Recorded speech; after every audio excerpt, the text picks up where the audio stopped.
We're going to take a look at a different type of intrusion detection system at this point. Rather than looking at host-based intrusion detection, we're going to take a look at network-based intrusion detection. The common network-based intrusion detection program or application that runs on Linux and frankly runs on other operating systems as well, but the common one that's used is one that's called Snort.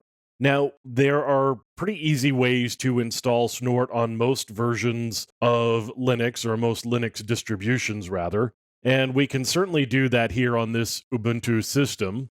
Let me just do a quick search for Snort, and you'll see that we've got Snort, Snort Common Library, Snort Doc, and Snort Rules default. If I were just to say apt-get install Snort, then it's going to install all of the right pieces for me. And in fact, that's what I've done here. So let's just take a quick skim through the configuration file. And I'm going to edit it in admin mode just so that if I make changes, I can actually write them out. This is a fairly detailed configuration file, very well documented. This is the default configuration file. You want to set your home network and then your external network. This is going to be set actually as this note. There is etc snort.debian.conf that this particular variable is overridden by. So we should take a look and make sure that that's not actually there. This is an Ubuntu system, but it does inherit from Debian. So we want to make sure that that's not there as well. Now we've got DNS servers, SMTP servers. You can certainly configure all of these variables and ports if you want to.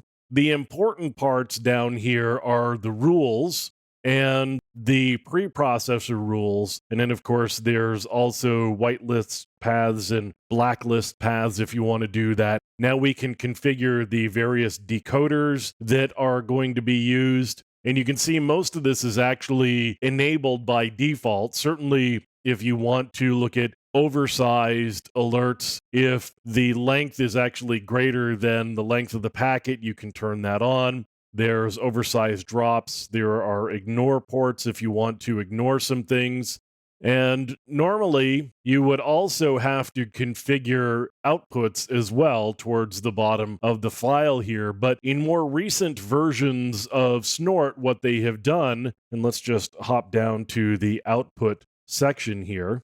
What they have done recently is shut off all of the old ways of doing output. So you used to be able to do syslog as well as different databases. Now they just write out to a binary log file called snort.log.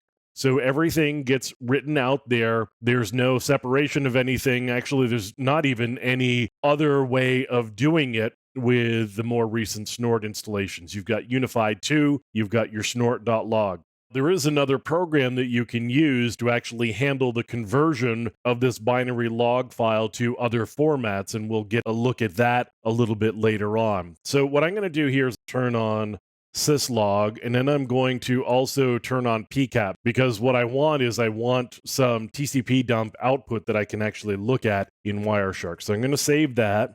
And then what I need to do is restart Snort. So I'm just restarting Snort with these new parameters. And we can take a look here. We do have the snort.debian.conf, and we'll take a quick look at that before moving into the rules directory. So here's the various configurations that are set up on this system. So we've got our home network, our Snort interface, and then we've got a couple of other parameters that we don't really care so much about in terms of things that we might want to consider changing. Now let's hop into the rules directory. And you can see all of these rules are here. These are actually enabled just by virtue of being here for the most part, unless you've disabled some of them in the Snort configuration file. Now, these are updated periodically, and there are a handful of ways that you can actually keep these rules up to date. You can use a program called pulled pork, for example, to pull current rules and make sure that your Snort rules are regularly kept up to date. For our purposes, these are going to be just fine. Again, we've taken a look at Snort here, which is a network-based intrusion detection system. That means that it listens on the network interface for various types of attacks or intrusion attempts. when something like that happens, it matches on a particular rule. And let's just take a look at one of these rules so that you can see what we're actually talking about here. These are going to be written in a form where they are being matched against network packets. So let's just take a look at the webattacks.rules. What we've got here is an alert if it's TCP from an external network to one of our HTTP servers on an HTTP port, then we get a web attacks message. And what we're looking at here is a class type of web application attack. You can see that some of this is actually fairly easy to read. Others, you really need to be looking a little bit more closely at it to be able to determine what's really happening. As an example, what we're looking at here is for the existence of /bin/ps in the URI content. So there are other places where you may just want to be looking in the content of the message itself, and you can see those down here as an example. And some of these you can see no case, meaning we don't really care about what case it actually happens in. You can see the hex encoding here. This is ASCII encoding. The %20 is an indication that this is actually a space, because the %20 says this is actually a hexadecimal value that should be converted to an ASCII character code.